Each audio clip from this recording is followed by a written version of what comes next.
It's Courtney here from Bra Fittings by Court, and I have a special guest with me. This is Kate, and I want you to introduce yourself to all the bosom friends out there. Why don't you introduce yourself? Introduce myself to all the bosoms out there. Yeah. Okay. Hi, my name's Kate. I am a pediatric nurse, and I went through some cancer a while ago. We'll talk more about that later. And that's about it. I like to garden, read books, cook foods. I like the foods. I like to eat the foods. And that's me. Where do you live, Kate? I'm in Salt Lake City, Utah. And tell us about your family.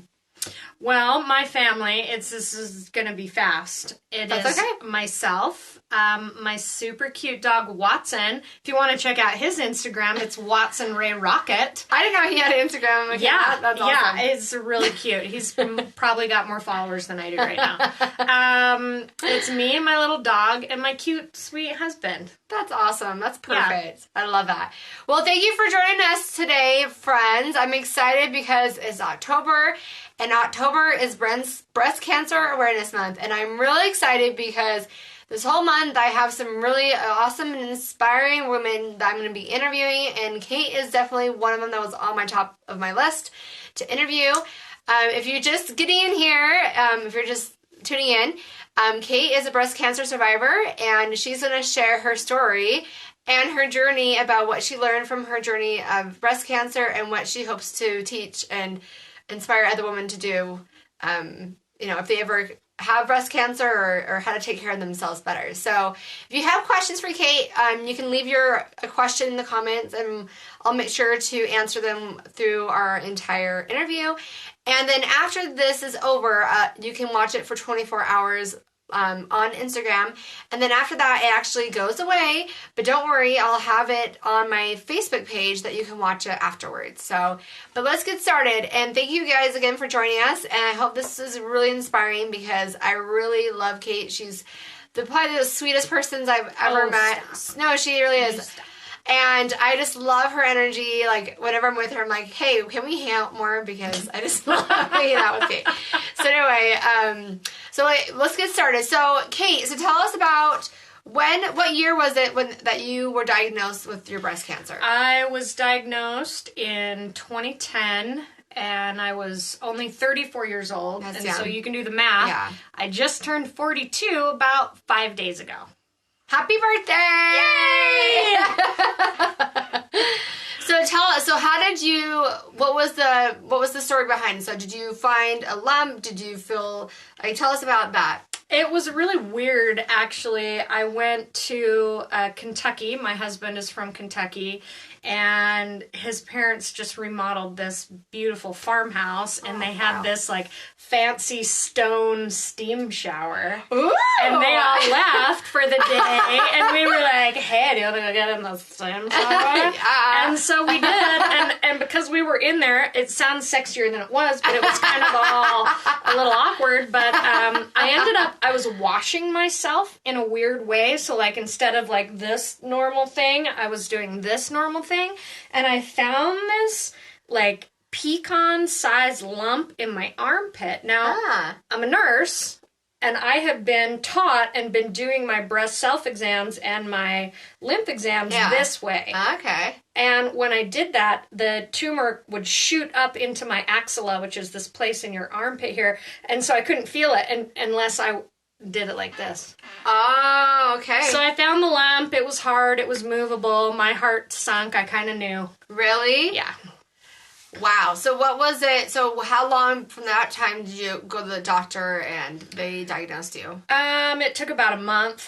Because, you got to go and, primary care physician, here's a lump. It's really weird. And then he says, that is really weird. You should go to this person and have a mammogram. And then the mammogram person says, ooh, that's really weird. You should go to this person and have an ultrasound. And each one of those tests take a week or 2 weeks or so to read. And so, it took about a month until I got the phone call. So I can't imagine probably wouldn't be able to sleep for a month. Was that really stressful for you? The beginning part from when I found the lump, until we actually knew not only that it was cancer, but what kind and how far it had spread and what our treatment plan was going to be. That took maybe like 3 months. Oh my gosh. And that time period was awful. Awful. And I'm so grateful that one of my docs said, I'm super sorry you've got cancer. Here's some anti-anxiety meds, because that helped. Yeah. Because I can't imagine, like, it's like you don't know what outcome is, what the prognosis until you actually get all those tests back. That's the fear of the unknown, because the way our minds work, we go down this path of like the worst case scenario. And that's what keeps you up. Yeah. And once you have a plan and you're like, okay, we can actually work with this, but until you get there, it's awful. It's awful. So what was the prognosis after all those tests and all the doctor visits? What was the prognosis, or what was my diagnosis was stage 2 invasive ductal carcinoma, which means I knew it was at least stage 2 because that tumor was inside my lymph nodes. Stage 1 is just a tumor inside the breast. Stage 2 is where that cancer has spread into your lymph. And stage 3 is where it's, gone to a lot of lymph. And stage 4 is where it's everywhere. So, or in more places than one. Yeah. So stage 2 was not awesome. No. And invasive ductal carcinoma, there's so many layers. You hear breast cancer and you're like, oh, well then if you had breast cancer, then you probably had this treatment, where in reality, you can have so many different types of breast cancer. My breast cancer was triple positive, which means that the tumors were fed by estrogen, progesterone, and something called HER2/neu. They had HER2/neu receptors on them. So you can be single positive, double positive, triple negative, triple positive, and they all come with their own little nuances. Wow. I didn't know that were so much. Well, I'm not a nurse, so I wouldn't know that. But I am a nurse, and I have no idea. I didn't realize that there was so much in depth in that. Okay, so what was your doctor's treatment plan for you? Because I was triple positive. Sorry. I'm gonna. You can only silence so many things. Sorry about it. Because I was triple positive, they were. That means it's a pretty aggressive cancer, but it's also very treatable. Okay. And so because I was young, and I still am. I'm just you gonna are say, young. They were really, really aggressive, and so the treatment was going to be chemo, and we decided to do chemo first and then surgery. And then radiation, and then reconstruction, and then reconstruction, blah, blah, blah. Wow. Yeah. So how long was your treatment plan? How long did that take for you to do all that? Well, the bad chemo where you lose all your hair and you feel super terrible took, I think, 4 or 5 months. And then the mild, friendly chemo took a year, and the radiation took several months. You go in every day for, I think it was like 4 or 5 weeks. Do you like how I'm looking at you like you might know? Yeah. Yeah, for 4 or 5 weeks, and then surgery. I mean, it took a year to go through all of the big treatments. But then there was surgery and reconstruction, and then meds you got to be on. So during this time that you were going through all this trials in your life, your health and fighting cancer, was it really hard to stay positive through all that? Was it kind of like, I mean, I can imagine like a part of me like really mad and pissed off. Super mad. It pretty much takes a whole year off of your life that you were anticipating. Yep, and it was awful. The first year was terrible, and it just kind of disappeared. It just kind of flew by. I look back on that time, and there's a lot that's just kind of a haze, and then there's some of it that I wish was more hazy. Really? it was really awful. And they tell you at the beginning of cancer, like, oh, don't worry, you'll get your life back in a year. But really, you never get your life back. You get a different life back. And I think the worst part of all of that is living with the fear that it could come back at any minute. Yeah. That's heavy stuff. No wonder your doctor, that good doctor, gave you some anti-anxiety meds. Right, and antidepressants, and all the drugs. I say eat all the drugs when you have cancer, because it's awful. It's awful. Yeah. So we talked about your initial reaction to it. Were you said fear? What was your initial reaction? I was just terrified. And because the tumor in my armpit was so big, I mean, it was, the size of a pecan. It was big. I don't know. It was that big. It was big. My doctor told me when they found, after the biopsy came back, he said, your tumor was so big, it's highly likely it's spread to other areas. Oh, really? Yeah. And I mean, the first thing he told me was to, do you have a living will? Do you, this could kind of be it, like if they find it in this area, you might not have a ton of time. Yeah. And so that was, I was terrified. I remember walking into, I work at Primary Children's Hospital. I don't know if I can say that, but I just did. And it's beautiful up there. It's nestled in the mountains. And I remember walking into work one morning, it was really early, and just looking up at the mountains and the clouds and the sun, and being like, oh my God, am I gonna die? Like, is this, life is so beautiful. Squish, squish. This is gonna happen. And so it was really terrifying. And look, this is like 7 years later. That's trauma. Yeah. Those are real tears. Do you see that? Better not run down my face and screw up my makeup. Your makeup looks really good, by the way. Okay, thanks. It looks really good. Yeah. Anyway, it was terrifying, and the only way that I could cope with it really is humor, and that's kind of my coping mechanism. Yeah. Always has been, and to this day. I mean, I think I was watching on TV, what's that show where the guy murders people, but he's a good guy? Dexter? Dexter! I was watching Dexter, and I could not handle any kind of stressful TV. It was all Dumb and Dumber and fart jokes after that, which really helped. That's good. That's definitely a good recipe to help you get through really tough times. Oh, for sure. So tell us about, what were some of the side effects that you had during your treatments? And, what are some of the things... Because I know people will talk about, what their experience is like. And I know from what I've heard, everybody's experience is really different. And so tell us, what are some of the things that you, some of the side effects that you had from your medication, from the treatments, and everything like that? Well, it's like this weird avalanche of drugs that you get put on. And chemo, is...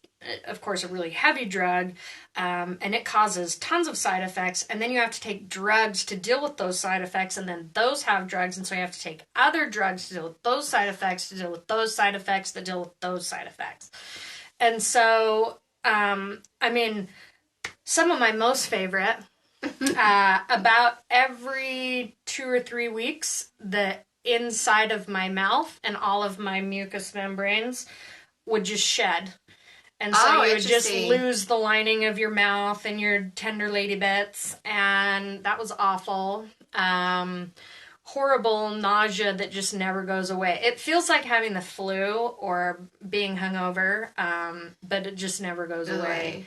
So, and the energy, the energy drain, you can be like, oh gosh, today I feel pretty good.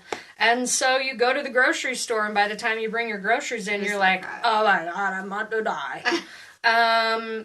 And so fatigue, there was just a lot of bone pain. There was a drug I was on to help create more red blood cells, and that made me feel like I got thrown down the stairs for about 4 days. I could not get out of bed because it was just your big bones and your joints would hurt so bad because they were, we make red blood cells in our bones, and so this medication just pulled them all out, and so all of your big bones and joints just hurt like hell.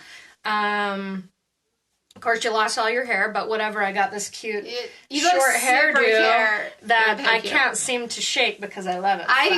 It's super fits your personality. Yeah, short and then sassy. I mean and then I was on a drug for 7 years that caused all kinds of side effects, and those were super awful. Hot flashes. I went through menopause twice now. Can't wait for the third time. I hear it's the charm. And yeah, menopause sucks. Hot flashes suck. Yeah, I kind of. All of it. It all sucked.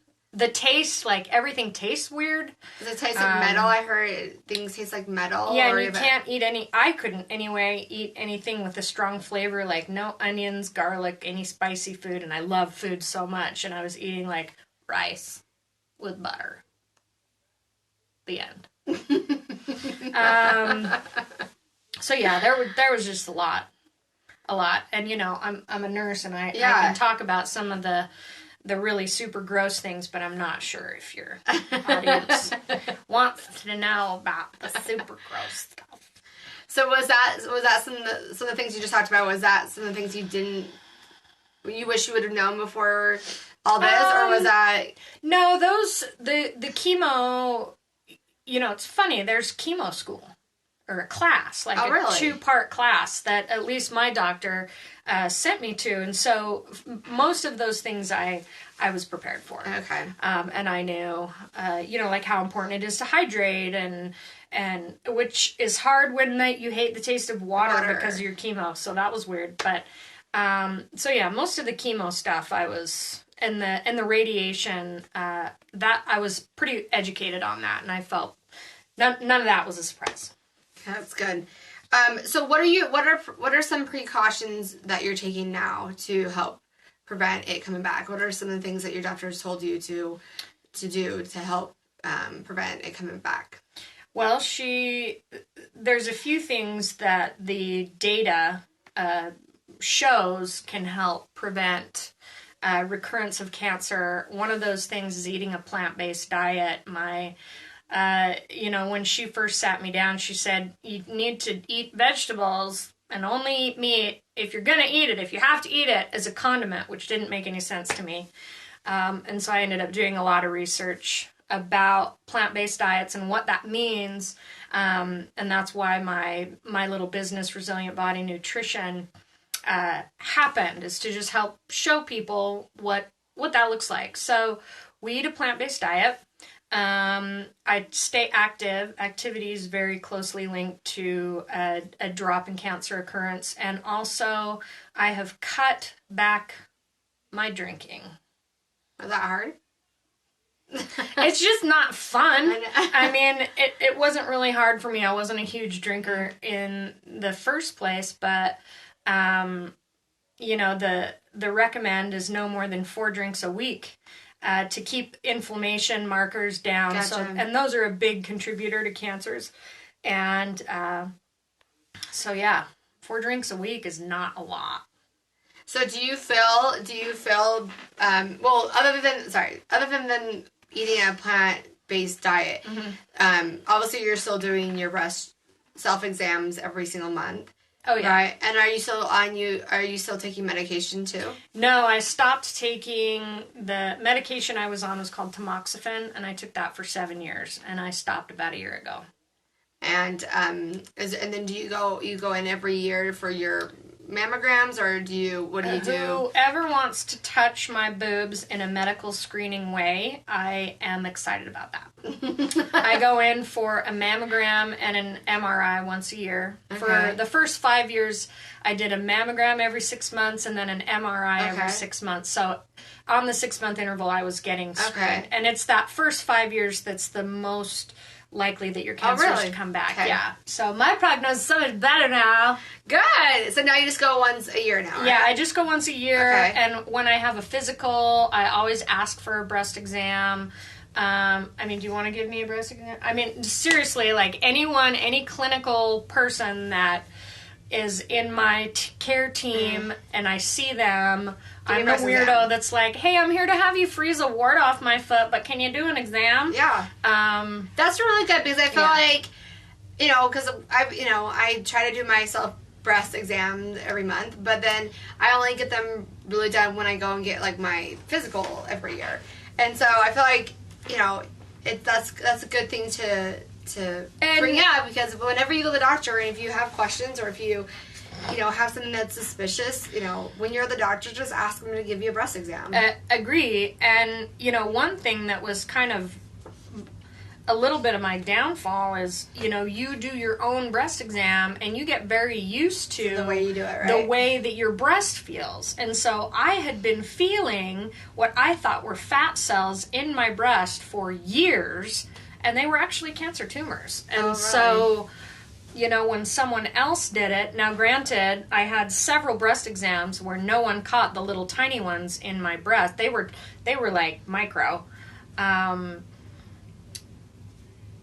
So, I mean, there's just no guarantees, but all the medical professionals should be touching all the boobs all the time. Appropriately. And if they don't. And if they don't, yeah, that's a different story. That's a different interview. Yeah. So, let's see. The other question I have to ask you is, my son's going to be another guest again. Oh. Hold on 1 second.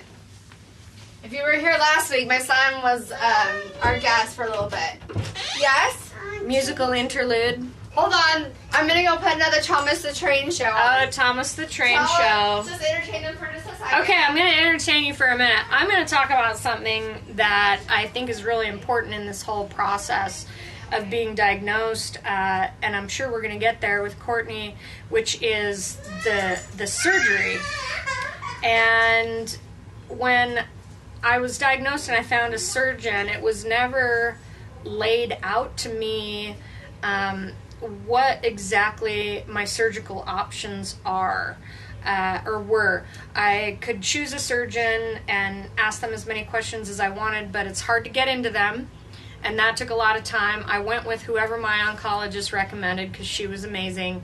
And I had a surgeon who was a woman who said, okay, we're going to do this surgery and then you're going to get reconstruction.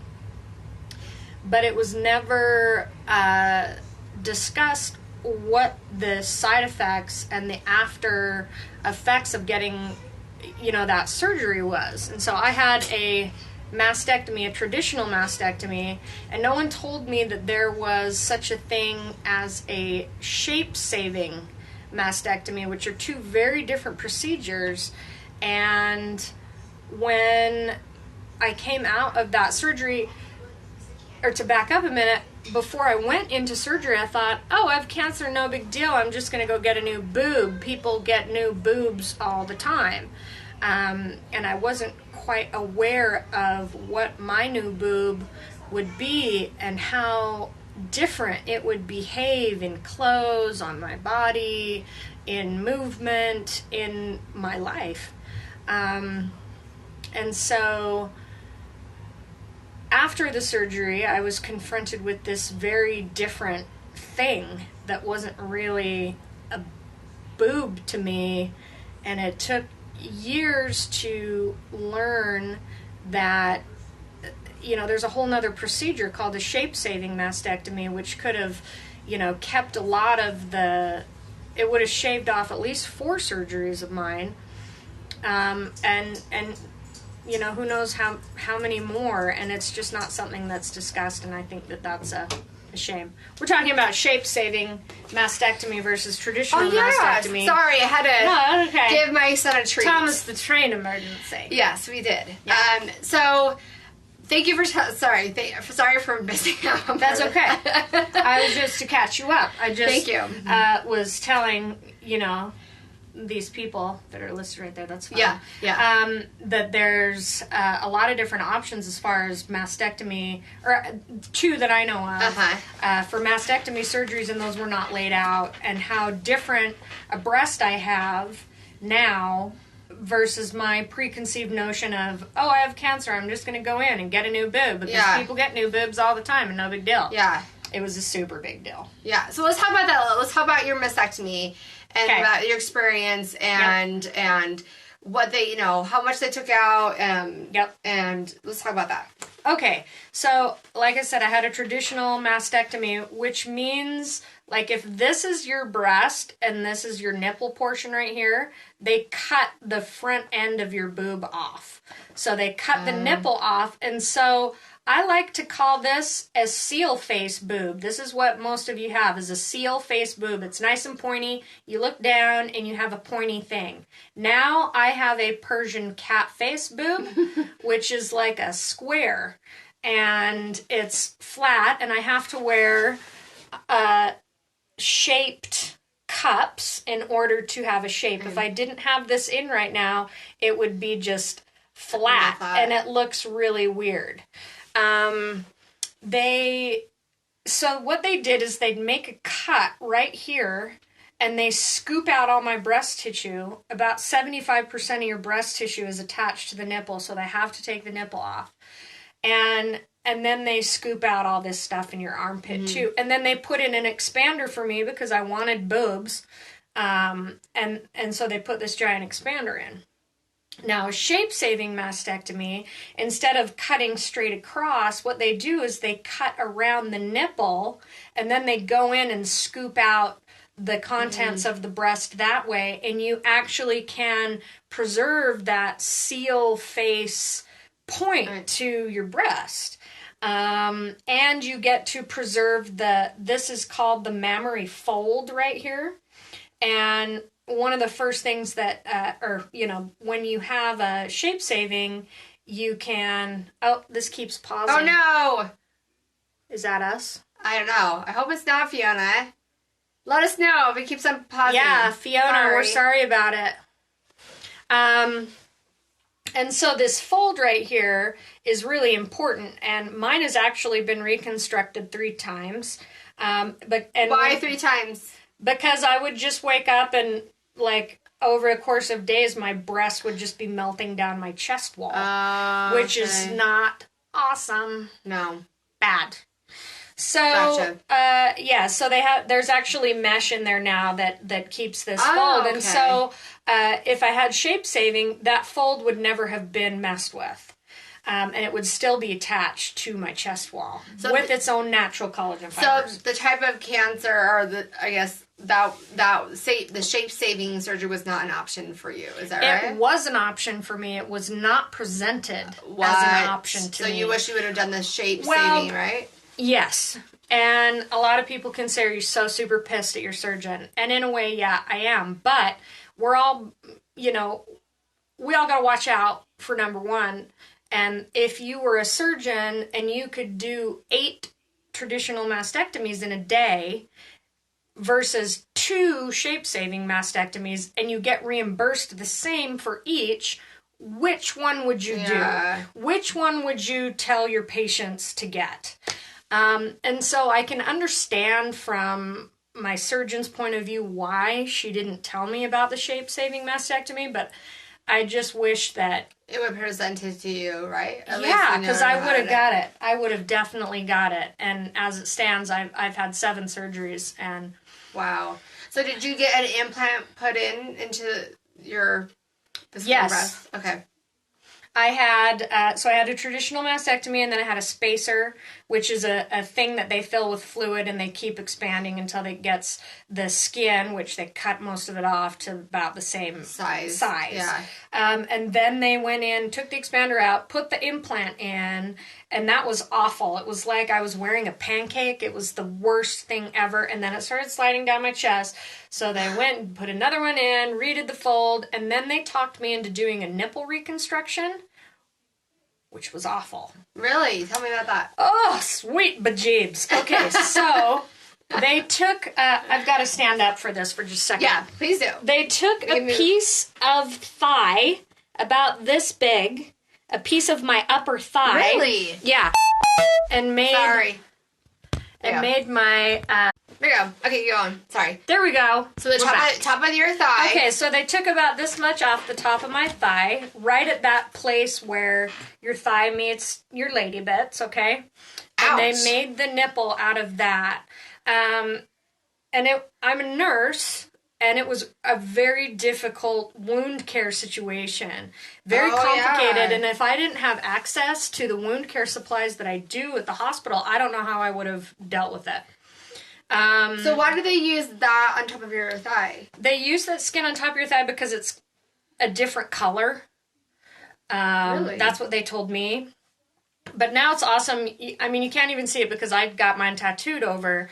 But after it healed, it started growing pubic hair. What? Seriously. Oh my gosh.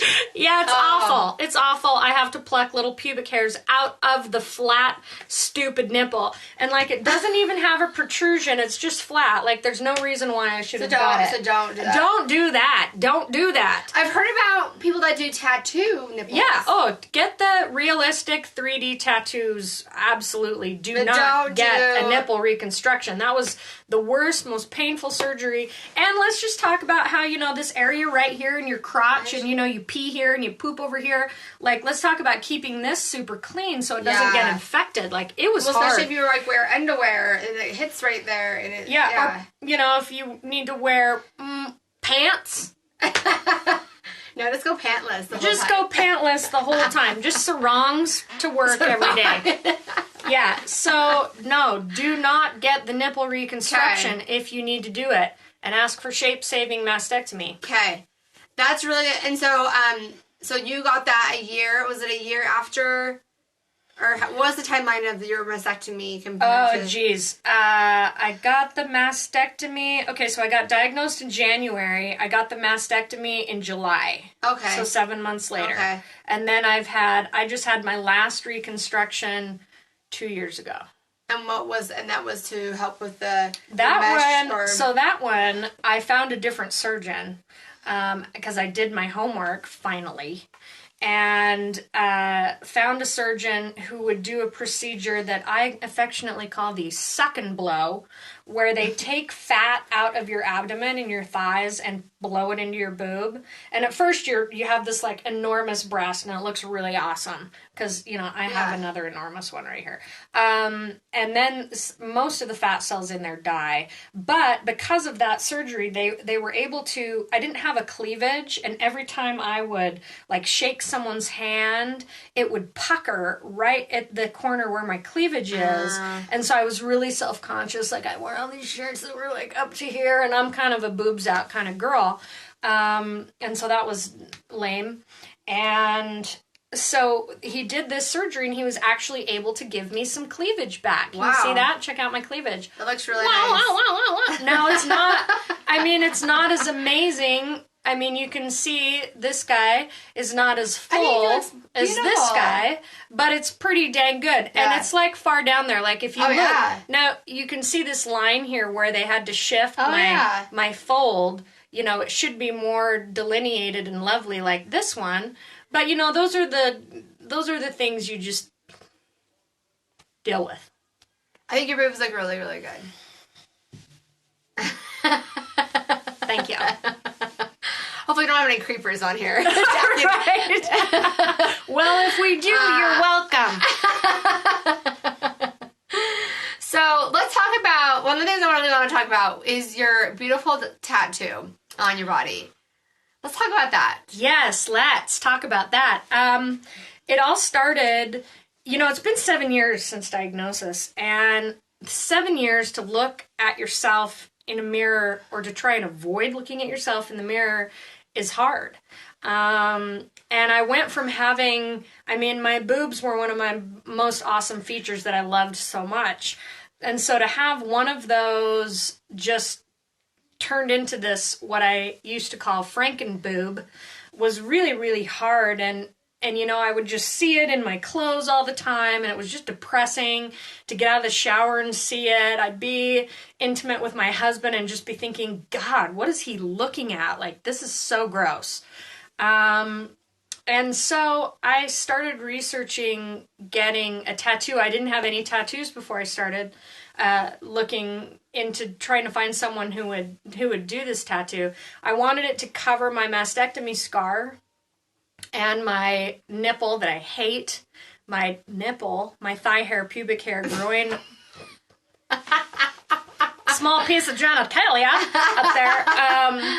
And it was really hard it took me like 3 or 4 years to find an artist that I liked, their art, and to find someone who was willing to tattoo radiated mastectomy scar.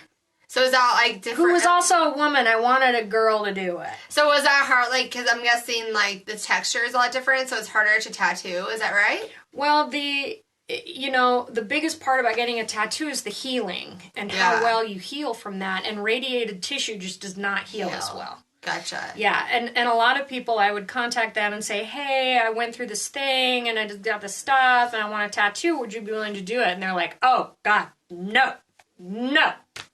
I thought I was going to have to go out of state. Really? Or even out of the country. Until, a couple years ago, I started seeing articles about mastectomy tattoos. Mm-hmm. And it took a while before I actually saw one that I was like, oh, yeah, that looks good. That's pretty.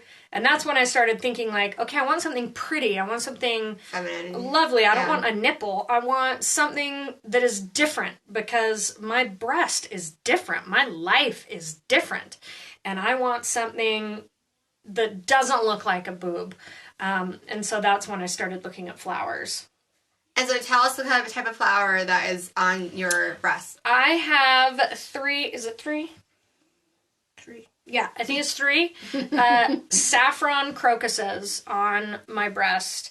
And saffron, of course, is the world's most expensive spice, and it's also one of the most sacred because, that's what they used to use for the Buddhist monks' robes.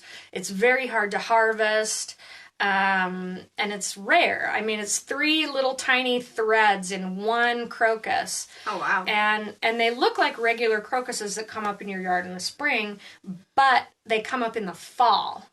And they have these 3 red strings on them. You can actually plant them here. They grow well in Salt Lake. Oh, I didn't know that. Yeah, and they're really fun because all of a sudden it's fall and you got spring crocuses. And to me, it just represented something unexpected and something valuable that you might not expect to be either there where it is or be so useful and valuable. And that was that is how I view my cancer journey. It seemed like just such a horrible horror of all horrible things, but it turned out so many wonderful things came out of it that I didn't even expect. And so that's why I got that. And then I had to get peach blossoms because, spring peaches, they're fabulous. And they make me think of my dad. I hope that's not creepy. And then we had to get some, and then I just kept going, and I got these, my pansies. Those are beautiful. Because, my grandma, I have a big hummingbird right here. And then I went fall and got my, what is this? It's a little bluebird, but it's got a name. Oh, lazuli bunting, my grandma's favorite bird. And then my husband and I were born in the fall and playing in the fall. So now I'm addicted. So careful. Because once you get them, you can't stop, right? You kind of can't stop, and I totally want more. I want more of these leaves to come down here and connect just right here a little bit. But we'll see. I don't know. But it's fun because now I take off my clothes and I look in the mirror and I see beautiful art. I see art. And they were put on, these ones by one woman, these by another woman, and they were both wonderful human beings that, I'm proud to wear their art. And that's awesome. It totally changed the way that I perceived and felt about this area. Now I can wear low shirts and I'm like, oh, check it out. You might see a little wink here, but you're also going to see a blossom, and that's cute. So, tell us about the artists real quick. So how did you find these artists, and where are they from, and where are they located? They're both actually Salt Lake City artists. They're both at Tattoo 27 Studios in Salt Lake City on 7th East. And this is Erin Campbell. She did all of this, and she had never tattooed someone's like a radiated breast before, but she said, you know what? Before she was a tattoo artist, she was an esthetician, so she took care of skin, and she understood what the radiation did to my skin. And so she wasn't afraid, and she was really gentle, and we did it in very small segments to see how it would heal, and that's exactly what I needed. And then Miss Amanda did this side, and she is also fabulous. And then how long did it take for you to do all your tattoos? Oh, I think about 8 months or so, but I took breaks. But then there was a lot of time where I was just like, tattoo, tattoo, tattoo, and always kind of healing from tattoos. It got a little annoying, but they're so pretty. I love them so much. They're beautiful. Would do it again, and I've already planned, like, my next 3. I'm just going to be tattooed. I love it. I love, and that's one of the reasons why I wanted to share Kate's story, because I don't have any tattoos, but I love the meaning behind they're very sentimental to you. They have a lot of meaning, and it represents you as a new person, going through something that was really hard, but now you talked about how you learn and experience so much during your trials of going through breast cancer. I asked her this, I asked her this in an email, but I would love for you to share. What are some of those things that you learned in your journey, through your breast cancer journey? I thought they were really touching, and I thought they were really, really inspiring. Well, I learned that there is such a thing as saying no, and that it's okay to say no. I learned to ask people for help, which is not something we normally do. And I learned how to accept it and graciously. And we're all about like, oh, you gotta be the tough, independent lady, but sometimes we need to ask for help. And if you don't know how to do that, you can be in a very difficult spot. I learned what is so important in life, like what are my most important priorities in life, and for me it's relationships and experiences, and the things are dumb. And so I don't work as much as I did. We have a tiny house with a tiny mortgage, and we put our money and our resources into each other. This is my husband and I, and into traveling and having experiences together. We would much rather spend $200 to go see someone in concert than we would on a new pair of shoes or something like that. And so that has been just such a gift. Also, my husband, who was my boyfriend at this time, that I went through diagnosis, this is when he realized that he wanted to marry me. I knew, like, second date, by the way. Really? Oh, yeah. Oh, yeah. He's so cute. And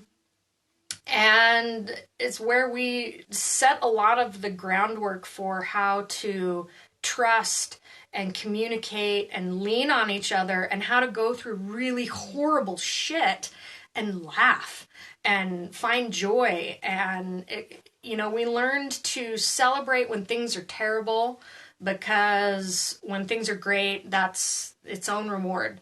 And that, along with all the other silver linings of cancer, is, that's kind of did I get them all? I think so. I just loved, like I said, I loved how you turned this experience that was awful and painful emotionally, physically, and turned it into something that was positive, that you learned, and that, your life is not the same as it once used to be, but it's better. It is. Anyway. I'm more educated. If someone comes to me and says, oh my God, you want to go to this baby shower that you would rather pull your eyes out than go to? I feel all right saying no. Like, give us an example, like, did you feel like you were a pushover before? No, or are you just trying to please people? I wasn't a pushover, but I'm very, very social, and I love to spend time with people, and so it's really easy. There's a very fine line between being social and committing yourself to things you don't want to do. Yeah. If you don't want to go to your neighbor's friend's kid's graduation party, don't go. And don't feel bad about it. You know, no one, if you've ever thrown a party, you know that some people are going to come and some people aren't. And you really don't care why they do or don't come. Don't take it personally, yeah. I mean, yeah, and you don't take it personally. If you invite your mom and your sister and your grandma and your, you know, really close friends and one of them says, oh, I don't want to do it. You can't be emotionally tied to that. Yeah. And you shouldn't have to, on the other end, feel like you need to commit to do all these things for all these other people when you're not committing on your own self-care. And that's one of the most important things I learned was also self-care, you know, and taking time. People at the hospital think that I'm super wealthy and that's why I don't work so much. It's because my husband makes gobs of money. Not true. I just put my health in front of things, and I don't need to work as much to have less things, you know? You live a simple life, and so therefore you don't have to work as much. Yeah. And you have more time for yourself. And I have more time to myself. And if I want to sit and drink a whole pot of green tea while I play solitaire or look at tarot cards or whatever, like, that's self-care to me. And that's therapy. And I feel I would rather do that than go to your damn baby shower. I love your honesty. Yeah. Okay, so the last thing I wanted to talk to you or ask you is, as we close this awesome interview, is what do you hope women take from this or from your experience that you just shared with us? What do you hope they learn from it? I hope if you ever find yourself in a place where you are diagnosed with any kind of cancer, and it's highly likely because 1 in 3 of you will, that you take the time to step out of that fearful place. Talk to some survivors because we have been through it and we can help you. Talk to survivors, explore options is probably the biggest takeaway. I'm always available. You can always email me, katedowden@gmail.com, if you have any questions about breast cancer specifically. And also, I want people to understand that physicians are not gods, and they should not be treated as such. They're flawed human beings, just like the rest of us, and it's okay to question them, and it's okay to go see someone else. Or, do your research, right? Yeah, do your research. And the best research you are going to find is a survivor, is a cancer survivor who has gone through this cancer. Get on forums, find those people. Because the doctors will tell you one thing, but the survivors will tell you the truth. So is there like a forum or a group on Facebook that you belong to for breast cancer survivors? No, they're all, I can't handle them. Oh, drama? Drama?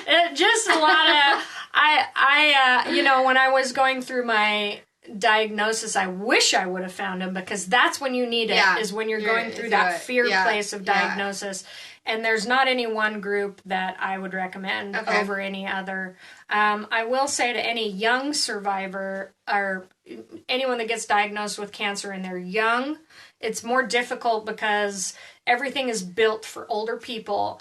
And so especially seek out support. I did have a great experience with a young breast cancer survivors group that I went to that was very, very helpful. And that's here in Salt Lake City. And there's even one in North Salt Lake. Because I feel like, you know, when you're younger, you have a lot of different needs. Than, I mean, when you're younger, you still have many years, you know, of, you know, if you want to have kids and stuff like that, and there's a lot of different things that you want to do, you know, or like young people kind of want to, you know, maybe have sex with their partner, and that's not something that you're going to hear them talk about in the older people groups. You know, why people don't want to have sex when they're older? That makes me sad. I mean, they probably do, but the issues are different. They've been dealing with some of the issues that we deal with in cancer for a longer amount of time. And so when suddenly you have the vagina of an 80-year-old, you know, you got to figure out how that works. Sorry if that was a little graphic. No, you can say vagina. Okay. It's all good. Well, I wanted to thank Kate so much for being on here and sharing her very honest and true, inspiring story about her breast cancer journey. If you have questions for Kate, you can always go to her Instagram page. Which one do you want them to go to? My Instagram is Resilient Body Nutrition. And you can Instagram me, you can private message me there. You can also go to my website, nursekate.com. There's a contact page there. Happy to have any of you email me at katedowden@gmail.com. That's about it. Okay. Yeah, and she's a great resource for if you need more information about reconstruction, going through chemo and treatments, and she's just a great person to know. I was talking about how we met. I forgot to put this in there, but me and Kate met about 4 or 5 years ago. I think it was 4 or 5 years ago. We both attended Alt Summit in Salt Lake City. It's a conference for creative people. Like, Rena's a part of this now. Say hi. Anyway, that's how we met, and I just was so. Kate just always, since I met her, I was just really impressed with her. So she's a really awesome friend. Look, I got the thing. And so her, like I said, if you ever get a chance to see her tattoo in live, it's stunning. It's absolutely gorgeous. But I'll totally show it to anyone live, but I'm not putting it on the internet. But anyway, we'll let you guys go. But thank you for joining us live. This is Courtney from Bra Things at Court. And again, I will be posting this on my Facebook page so you can watch it forever and ever and ever. Because on Instagram, it goes away after 24 hours. So, but thank you again for joining us. If you have any questions, make sure to message her. And, sorry. Stay tuned for the rest of this month for other inspiring stories. I'm going to be sharing of women who beat breast cancer and their inspiring stories. So thanks so much, guys, for joining us. We'll see you guys again soon. Okay, say bye, Reno. Say bye.